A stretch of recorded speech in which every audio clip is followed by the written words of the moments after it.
Let's face it, stressful and toxic work environments in the military exist. And they've been here for a long time. Of course, they exist outside of the military as well.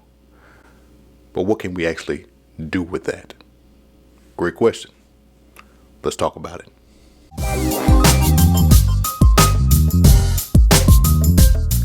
Hey, I'm Dr. McCleary, licensed clinical psychologist and Navy veteran. And if this is our first time meeting, my channel is dedicated to educating veterans, service members, and their families about mental health. So if that's you, consider subscribing. What I'm going to talk about in this video is toxic work environments, but more specifically, what you can do about your toxic work environment. Whether you are still in that environment, whether you've left that environment maybe a long time ago, whether you are still in uniform, whether you've left uniform a long time ago, or also, even if you never served in the military, these tips should work for you also. So stay tuned. The tips in this video are about three things. 1, changing your toxic work environment. It sometimes can be hard. 2, learning how to deal and tolerate your toxic work environment. And 3, knowing the difference between the two. In the military, we often get taught, suck it up. Just deal with it. Okay. And sometimes that can actually be a strength for a lot of military personnel and a lot of veterans. However, as my career started to adapt in the military, I learned another lesson. And that lesson was knowing when to suck it up and when to actually say something about it or do something different. Here's an example. So I was in training to be a diver, and we're doing some underwater, scuba training. And I'm doing what I was taught to do. I'm putting out. I'm doing a breath hold. I am buddy breathing.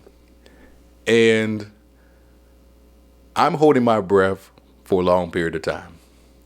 One would argue longer than I needed to, because there was no penalty on asking for air. Okay. But in my mind, I needed to put out. In my mind, I needed to show how tough I was. So I was holding my breath. And I started to black out. Okay. They saved me. Obviously, I'm alive today, so nothing, too bad happened there. But then I get pulled into the office shortly thereafter. And after a solid chewing out by a senior chief, basically what he said to me, and not in these exact words, mind you, you need to learn the difference between putting out and just being stupid. He told me, you need to use your brain. This isn't just about being tough anymore. It's about being smart. I said, well, that's different. And this is actually my first tip for you guys. When you're in a toxic work environment, sometimes it's hard to figure out, well, is this my work environment or is this my own stuff? If you're getting value from this video, go ahead and give it a like so YouTube will share this video with another veteran or another service member. Dealing with stress, of course, is hard, but it involves two things. It involves, 1, whatever is stressing you out.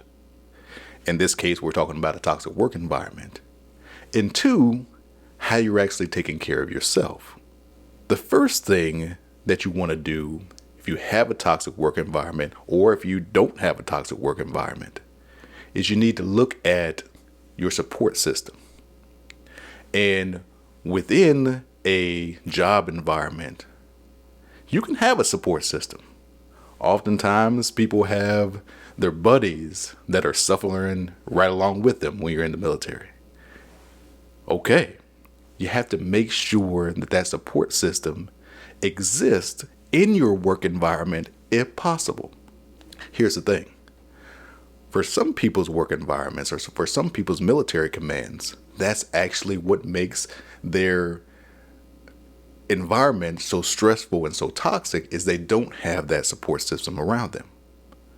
Okay, well, maybe you can find that within your support system or within your job.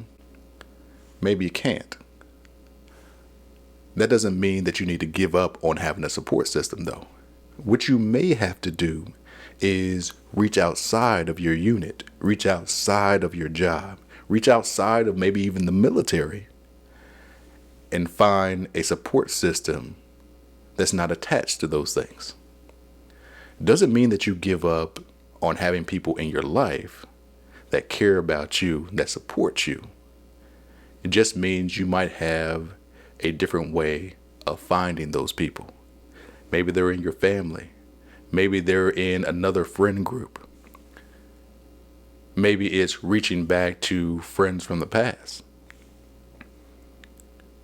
What's important is that you have a support system, whether it's within your job or within your command or outside of your command.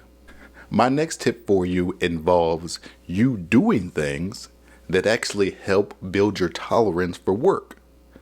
Okay, not everybody loves their job. That's just the reality that we live in. Okay, not everybody loves being in uniform. Yes, I said it. And I would argue that all of us that have served in uniform have had some days in which we said, be nice not to have to put this on and do whatever I had to do today. Okay. Building your tolerance for being in a toxic work environment involves you doing things that you actually enjoy. Whether that's a hobby, whether that is, doing things that generally help with your mood, whether that's working out, whether it's taking a bubble bath, I don't care what it is, as long as it's safe. You have to do these things because they help with improving your mood, which then helps with being able to tolerate the stress of work. What often happens with people is they have a lot of stress in their life, but they don't have a lot of things that they're actually doing to cope with that stress. Well, that's a pretty easy recipe for being stressed and not being able to tolerate a very stressful job. Being in the military, I would argue, is inherently stressful just because of some of the things that we often have to do, some of the rules that we often have to abide by. A lot of those things often lead to some stress. So if you know that stress will always be kind of in your job, well, that means that you have to take care of yourself on a regular basis. If you don't, that stress will eventually win over. Sometimes you're on deployment and you got to find something that you can do that actually helps with your mood. A lot of people in the military gravitate towards exercise, lifting weights, those things, because those things are often readily available to you. Maybe they even carve some time out of your day so you can do those things. Well, that can be incredibly helpful for people that are stuck in a toxic work environment. Not everybody can just quit their job. When you're in the civilian world, that's actually some of the what I call pleasure in having a civilian job. I can quit whenever I feel like it, of course, with some consequences. But in the military, you can't just leave your command. That's not how it works. So you have to learn how to tolerate it in some way, how to deal with it in some way. Changing how people interact with you or changing the work environment from a toxic one to a very healthy one is not something that you can probably do on your own. So my last tip for you is don't suffer in silence. If you believe that you have a toxic work environment to where it is detrimental to your mental health, detrimental to others' mental health, detrimental to the functioning of your command or your work, well, I encourage you, within reason, to say something about it. Because sometimes people don't actually know what they're doing. Now, there's some jerks out there that do know what they're doing. Let's put that out there. But sometimes people don't actually know how their interactions are affecting you or affecting the work environment. And if you don't say anything, they may never know. And thus, change may never actually happen. There's not exactly a HR in the military all the time. What we can do is not suffer in silence and let our peers know. And in letting our peers know, they may be able to influence some of that toxic work environment. They may be able to say something. Okay. They may also be able to validate you and say, yeah, that guy's a jerk. Probably not in those exact words once again, but so you know that it's not just you. And what I'm not asking or saying is, oh, it's not just you, so don't take it personal. It is personal. If you're in a toxic work environment, it's very personal. So I'm not going to go that far. But telling your peers about stuff that you don't feel like is right. Telling your chain of command about stuff that you don't feel like is right, or is that is harming your mental health or your ability to get the job done. That's something that people in your chain of command probably care about, getting the job done. And if there's something that can be changed so the job can be done better, that's something they may be willing to look at. Not all the time. I'll give you that. Not all chain of commands are that great. I'll give you that one too. But if you don't say anything about it, you don't actually give your chain of command a chance to actually work on it. So in working in toxic environments, these are things that you can work on now to change your command or build your tolerance to deal with the stress of the workplace. Now, for people that have already left a toxic work environment and have gone to another work environment, my tip for you is the same, but it's a little bit different. What I don't want you to do is to potentially take some of those negative thoughts or lessons learned from your old toxic work environment and bring them into your next one. Here's an example. Well, in my old environment, I had to work 3 times as hard to just get seen. Now, you might take that to your next work environment and you might excel, but you also might be getting burned out. Okay, maybe you learned that no matter what I do, I still won't get recognized. Maybe you take that lesson to your next command.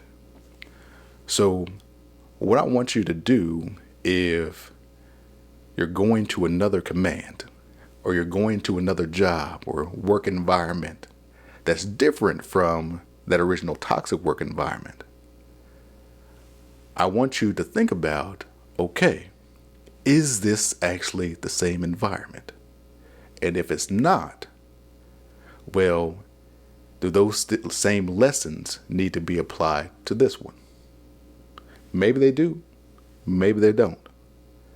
But if you don't think about it, oftentimes what we can do is take those lessons learned from a toxic work environment or a trauma and then apply those to another situation, which may not be fair to you or that next work environment.